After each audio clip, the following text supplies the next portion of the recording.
Full of every one of those last minute events, and we can educate them that here's the process and we need time. And right now I think it's just kind of everybody doing their own thing. Yeah. We're at capacity on certain weekends, but certainly not over the year. So if we have a committee that will say when somebody says, I want to bring a Ragnar event here, we say, no, you can't that weekend. But if you want to come back the next month, we can handle it. The challenge we run on that, and it's interesting because on a road race, my wife was in the business, if you want to have a marathon or something, you do have to schedule that in the marathon thing a year ahead of time. But they don't come to us They schedule it until first. a couple weeks before. And we say, well, we're at capacity that weekend, can you switch it? Well, we've been advertising this for a year. We can't switch it now. Oh, yes. Unfortunately, we're the Sorry. last on the list. Yeah. Sorry, next year, why don't you get on the list right now for next year? Well, I think there is some possibilities. I think, we can figure it out. But yeah, I think that good communication between, those that come into, because we get some in the city that probably wouldn't affect Heber or Wasatch County, but it does affect the Sheriff's Department and the EMS because we need, those kind of services, even on just a, they're going to run across the busy road and, there's all kind of permit things, but a lot of them just kind of fly by the seat of their pants, not to, they just, we're only going to be through the county or through the valley for, a couple hours, but that impact, some of the economic impact is good because they've got other people that trail with them, I'm talking runners mostly, but, and bikers, but yeah, we just need to kind of figure out, as what our county can actually handle as a whole. So I think that's why maybe this committee, if we can formalize it in the form of an interlocal, I think we can start out by just really assessing what's our situation. I know as they work together, I think a lot of these problems will be resolved. I thought I saw a hand back there. Ron. Yeah, we've talked about the city, if you looked at our farmers market and other things that you do need that lead time. That same problem that Mike addressed is real critical, but it seems like if the interlocal met once a quarter, people ought to be asked to plan far enough ahead that there's nothing wrong with once a quarter. And as a community, we just need to say, no, the short-term events, we can't guarantee policing, we can't guarantee all this stuff. My question, though, is what percent of the events that affect our county are within this group? You talked about buy-in. How about Ragnar's buy-in? How about some marathon? How about some bike group? They go through, they affect us, we don't know anything about them. I don't really know that many of them stop. They don't overnight, they're on the way through. So what we've tried to do is reach out to them. Is there state tourism? Is there state, some other further reaching thing that we can, what percent do you think are controlled outside our county that come in? Hard to say in terms of percentages. I know a lot do want to come to the Heber Valley, maybe as a pass-through, so they look at the tour of Utah or Ragnar or others, or one stop on the map. To avoid them just coming through, we have made conscious efforts to reach out to them, introduce ourselves, connect them with hotel partners, and wherever possible, try to capture some of the market, bring them here to spend their money. But we can continue to do that. And so if it's, maybe this committee starts out monthly, maybe they evolve to a quarterly committee meeting. If I think over time, if there's a need to maybe hire or elevate somebody to an event coordinator position, that could happen. But I think for now, the best thing is just get everybody talking, and hopefully the issues will resolve themselves. Heidi. We had talked yesterday in the Economic Development Committee meeting, of course, about this, and Mayor Bonner suggested a yearly lead time. I suggested at least a 6-month lead time. And Mike, what do you think about a 6-month lead time? I don't know what the number is, but I'm agreeing with what you're saying. There's got to be some number that is. But all of us would have to agree to that set time. It can't just be the county doing it or the city doing it. We have to all get on the same page. Right. That's a simple fix right up front. But then I had mentioned yesterday that I think these events should pay for themselves more. And at that leads meeting, the police could say, well, this is going to take X amount of overtime, or it's going to cost this much in the EMS. And see, our police chief is saying, even if it's in Midway, it's affecting our downtown, right? And we're getting more traffic. And so I'm thinking at the leads meeting that the sheriff and the police chiefs and so forth should be able to say, hey, this is going to cost this much in our department, and so this needs to be charged as an event fee, right? And you had mentioned, Ryan, or was it you, Rachel, that some of these events want to bring in their own police, or they want to bring in their own emergency vehicles, and I don't know what we do about that, but I bet the Leads Committee could come up with an answer. I think that's exactly it. I think, Mike, you technically sign off on the Wasatch County application, right? But you don't have time to do that all day and to sift through that. I think if we can designate members of this committee to kind of work through those issues, by the time Mike sees it or any of us hear about it, it's ready to roll. Right. And each city is able to get back in fees the cost supposedly to their city. And though we may not be able to enforce that this year, we get it organized this year, and then we tell everybody this year, hey, you need to give us 6 months next year.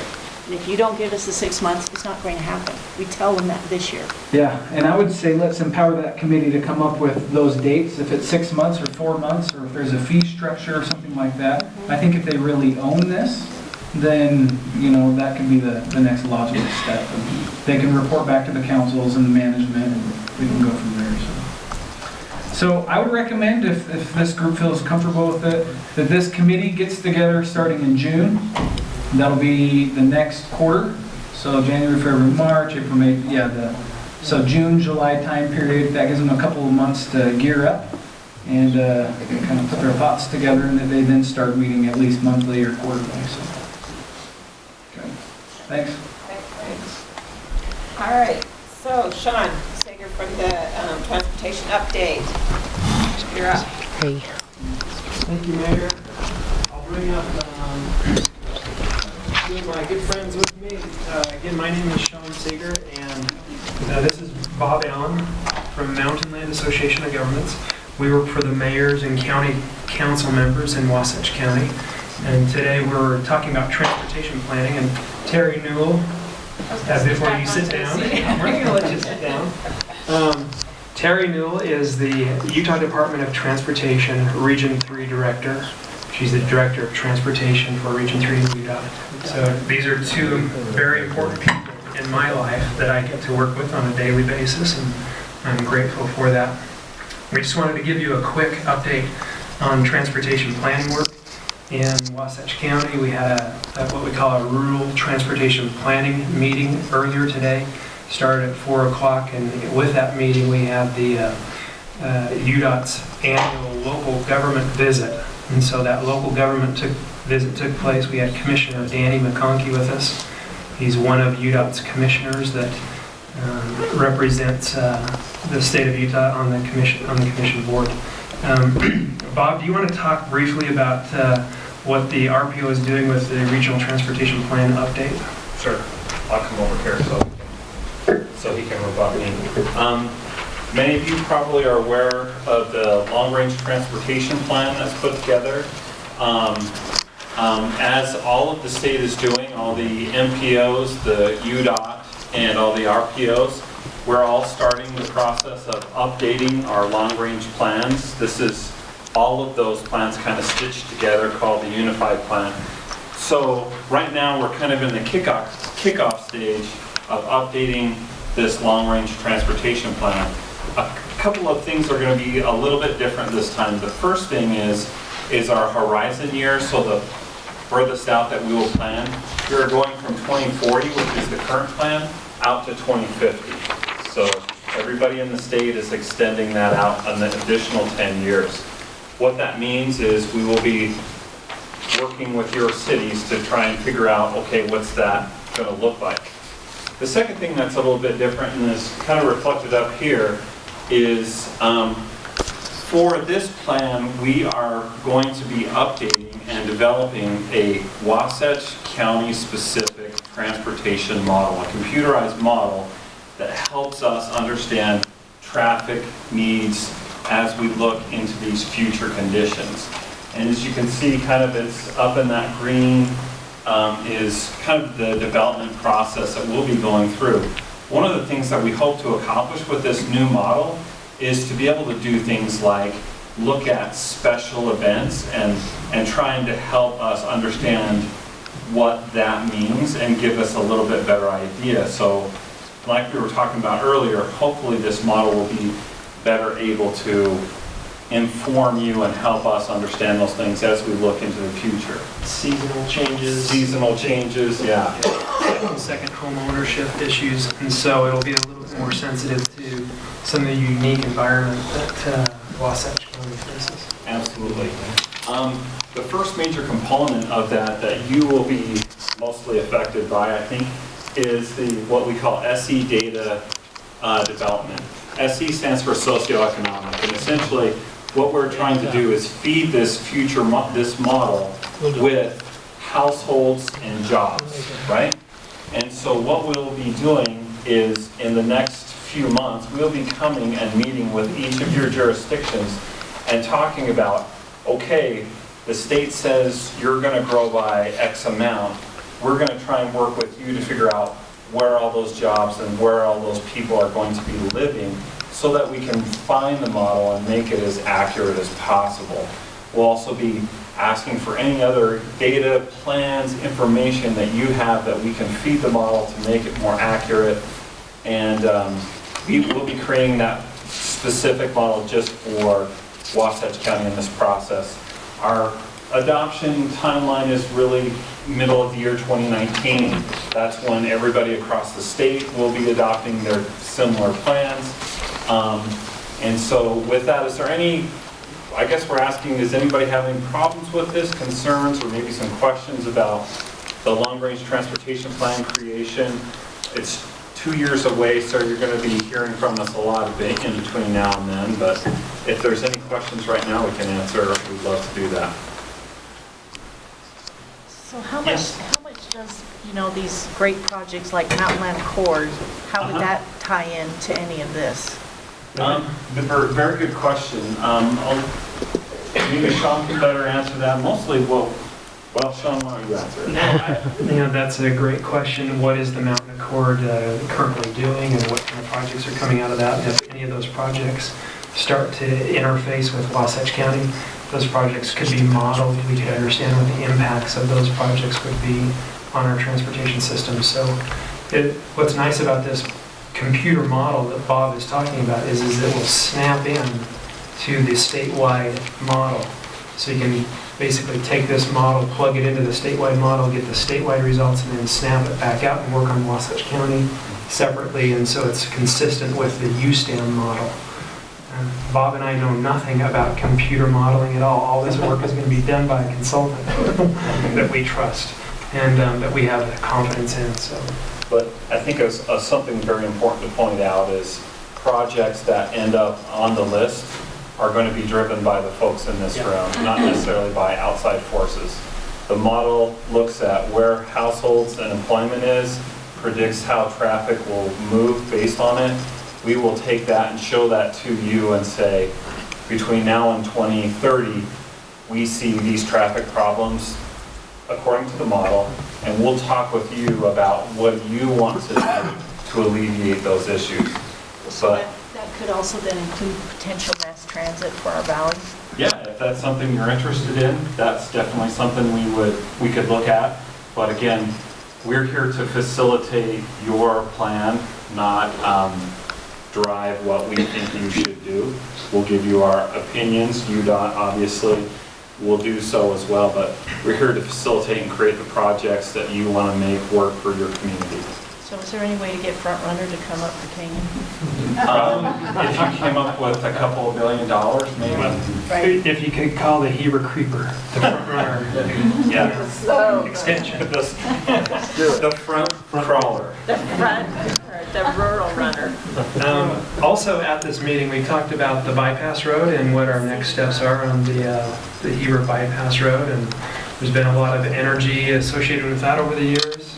It's been going on for 20 years or so. We've had in fact, Terry and I were looking at some of the most recent design documents, and they're 10 years old now. So we have a need to update some of the projections for the bypass and understanding the width of the bypass, the alignment of the bypass, the right-of-way needs of the bypass. I know that your communities are getting hit with development applications adjacent to the bypass road, and we want to make sure that Heber City and Wasatch County are acquiring the correct right-of-way as best to our knowledge that we can define at this point in time. Senator Van Tassel spoke very passionately about the bypass road at one of the recent UDOT commission meetings, Terry, in St. George, I believe it was last month. Senator Van Tassel is a great supporter of Wasatch County, and Senator Van Tassel was ready to earmark some funds to study the bypass, and working with Terry at Region 3 and Carlos and Shane at UDOT, we come to the conclusion that we can take care of that need with existing resources. So we'll start working on refining that need and working with the communities to understand that a little bit better. There's some areas on the bypass that we're a little bit unsure of right now. We want to pin those down. Any questions about the bypass before I move on to some of the funded projects? Yes, Councilmember. Could that be done in the next year so that the power company can then find that transportation corridor? Yep. In fact, that was brought up today, the alignment of the transmission corridor. It'd be nice to co-locate that if it happens to coincide with the byway, the bypass alignment. And so that's one of the items that would be coordinated with. Is that right, Terry, as far as you think? Yes, Councilman. John, past discussions over this bypass, I've heard comments like, well, don't even come to UDOT until you've got all your property. And we don't even know the alignment, so as you said, we don't even know what property that is exactly. And we do have developments that we don't know how it'll affect them or not. You know, it really is important that we know, even if you can't fund it yet, if we know where it's going to be and what it's going to be.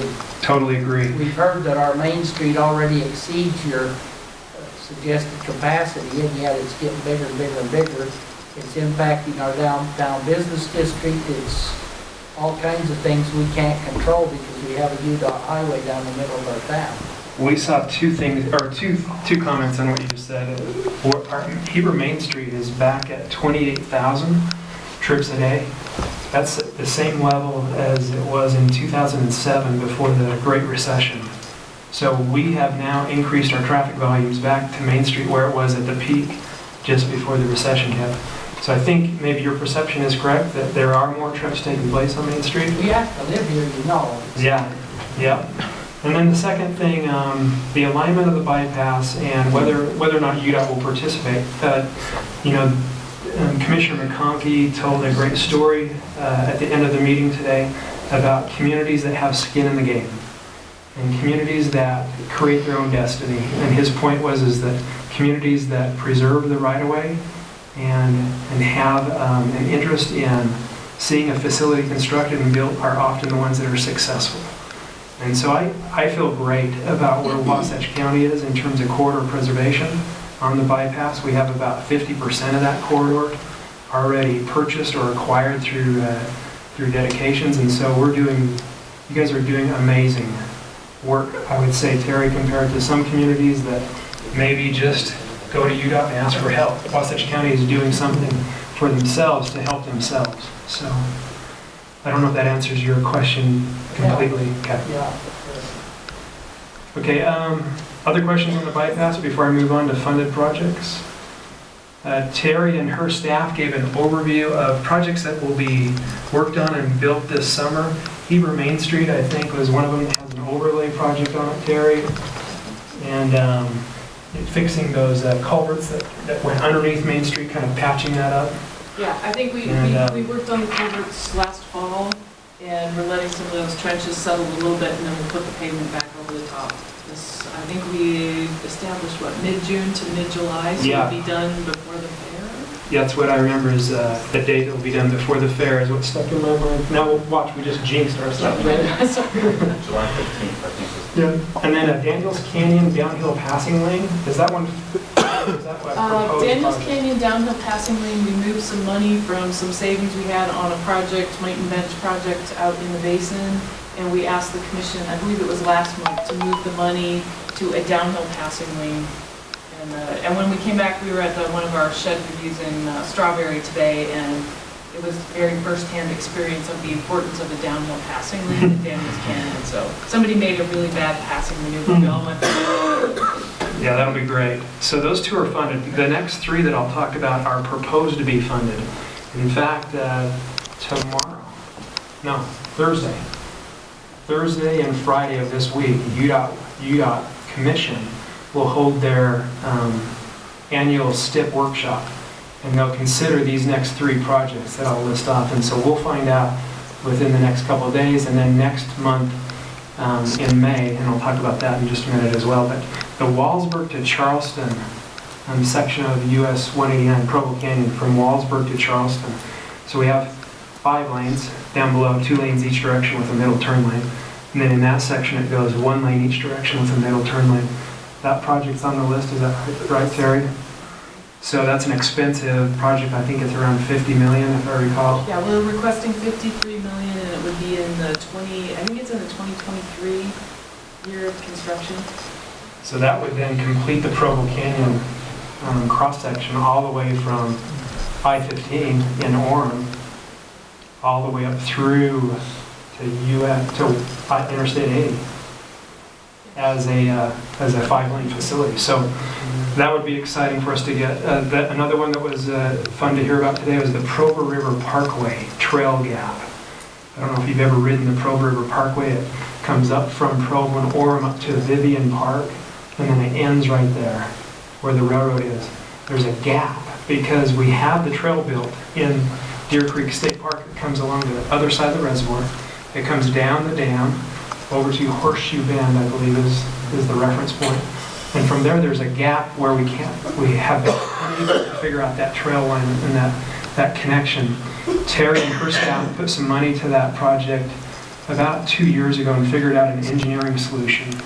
The solution is about a $4 to $5 million fix, and we think that with another piece of money that Region 3 is requesting that UDOT approve Thursday and Friday, that we can get to that gap and basically fill in that Provo River Parkway trail gap.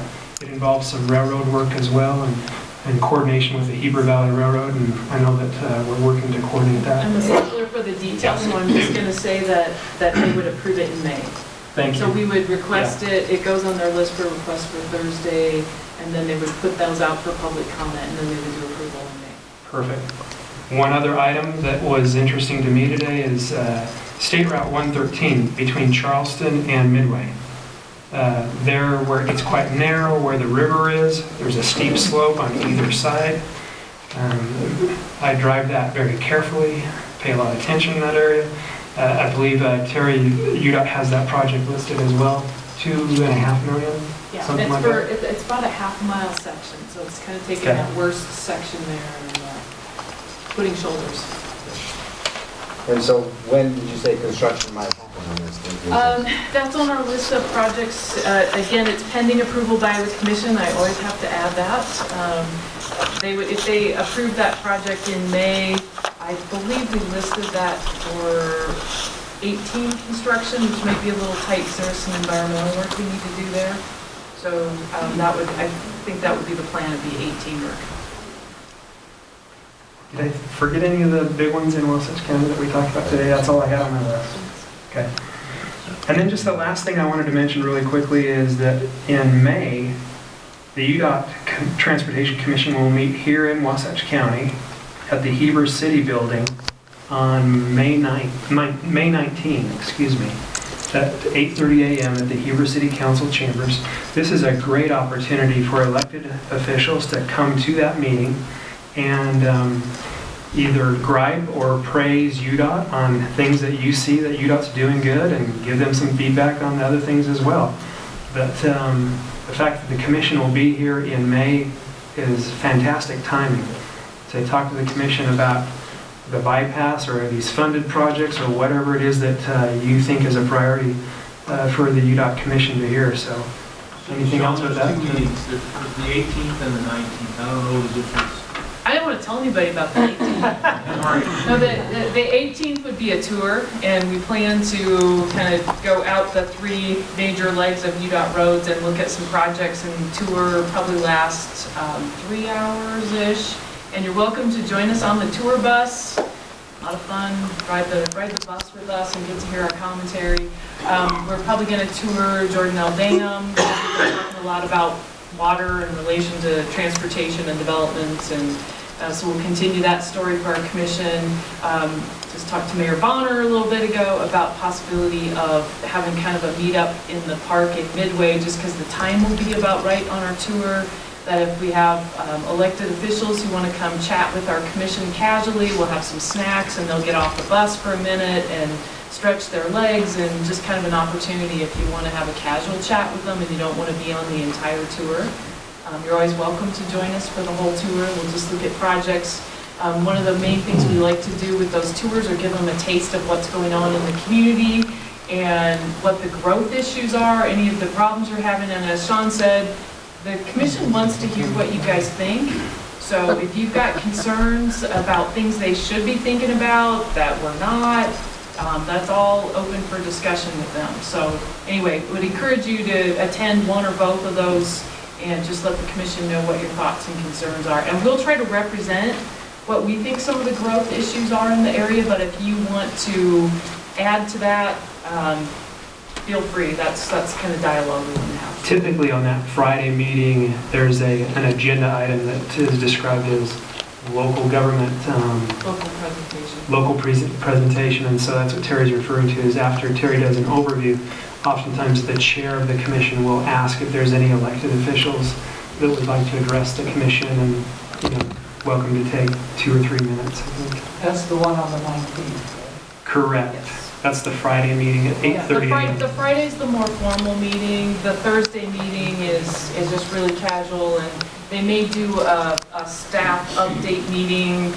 I'm not sure if they'll do that or not. That'd be just a couple-hour meeting in the morning, and then the tour is really casual in the afternoon, and just kind of a look at projects and issues. And if there's anything you want us to talk with them about that we're not, we'll talk projects, but we'll also talk growth. We're going to go up to Mayflower and talk about some of the stuff going on up there. So we're talking to Doug about, hey, what things do we need to make sure we tell them about. So if there's stuff you want us to know that you want us to explain on the tour and you maybe can't go, we're glad to do that. Just let me know. Sean can help get in touch with me too, and we can add that to the tour.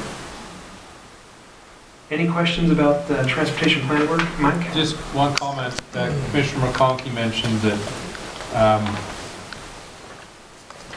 we shouldn't gripe to them. We'll get a lot more mileage, I don't know how to say it, we'll get a lot more mileage out of the Transportation Commission if we present in a very organized, formal way, and if we don't agree that we present in an appropriate manner there. If we gripe to them, he didn't think we would get quite as far with them, so, not that we would. Totally agree. Non-adversarial. Yeah, that's a very good point. One quick question. That proposal to put shoulders on the road down by Charleston does not include, I'm assuming, to widen the bridge. I think the bridge does have shoulders. Not very much. Yeah, I think we're going to have, so we're asking for a certain amount of money that we thought could cover that half-mile stretch. We're going to have to, we did a concept report on it, but we're going to have to see, hopefully we can catch that full stretch. I'm not sure how wide they assume shoulders in that estimate. So really it's kind of the attitude we took with Daniels Canyon. We're not going to be doing a widening for capacity in Daniels Canyon for years and years and years, so why don't we fix the shoulders while we have an opportunity to, and then let a corridor that at least has good shoulders, that run off the road kind of thing. We